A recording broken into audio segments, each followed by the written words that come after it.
Oui, monsieur Postic. La chambre mandarine est terminée. Vous pouvez... J'envoie Loulou à sa rencontre. Tout à votre service, monsieur Postic. Je satire, va. Ah, je t'en foutrais ta télé, ainsi que Guilux savait à quoi il sert. Oh là là là là.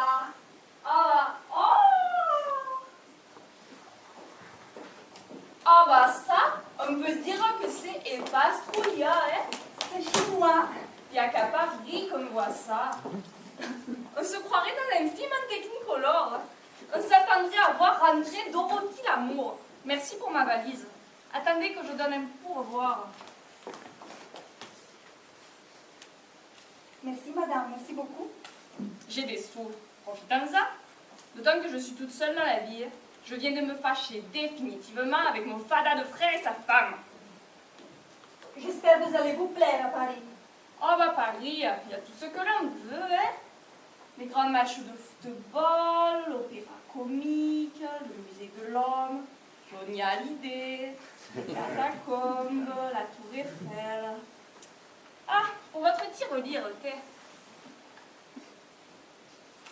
C'est trop. J'ai des sous. Mon frère et sa trognasse, ils ne le savent pas, je leur ai pas dit.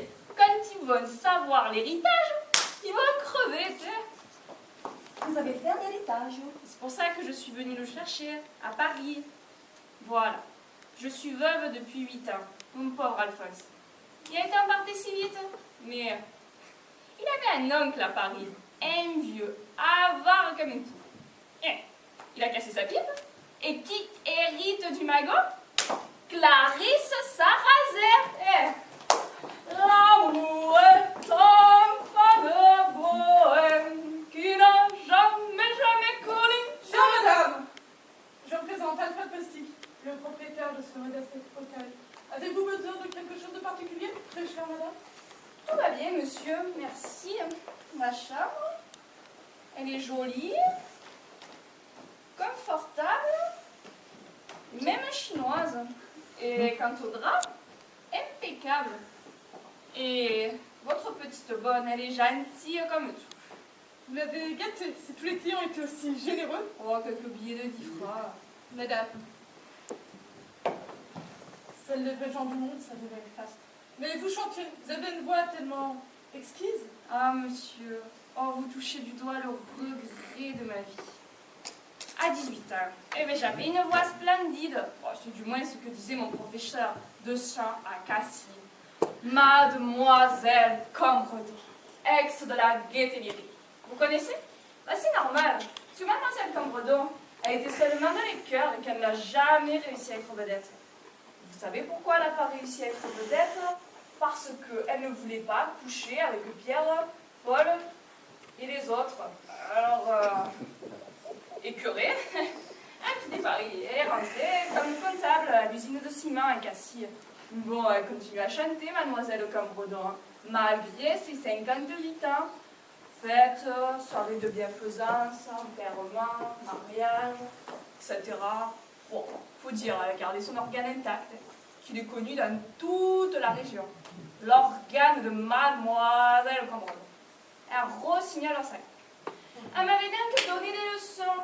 Mais va à Paris, ma petite. Va chanter à l'opéra comique. Va devenir vedette. Ouais. Mais moi, monsieur, dites, je ne vais pas non plus coucher avec Pierre, Paul et les autres. D'autant que je m'étais renseignée à l'opéra comique. Artiste, musicien, employé, machiniste. Ils étaient 123.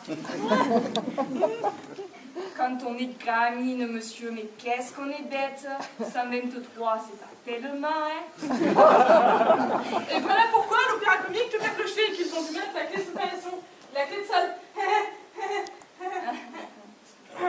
Et vous comptez rester longtemps parmi nous, très chère madame? Non, le temps de finir mes formalités. Vos formalités? Pas d'ennui, j'espère. Non, un héritage. Un héritage? Pas possible. C'est faire des heureux autour de vous. Votre famille. Ah, ils ne verront pas la queue d'un centime, hein.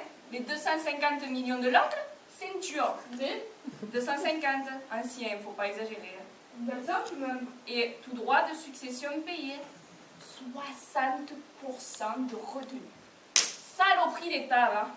Ah, ne me parlez pas de la sécurité sociale, des caisses de ci, des caisses de ça, pour les petits, pour les grands, pour les jeunes, pour les vieux. Ne me parlez pas des taxes, de la TVA et autres en la tête légaux, sinon, je pique une prise. Ouais, je suis bien d'autres avis.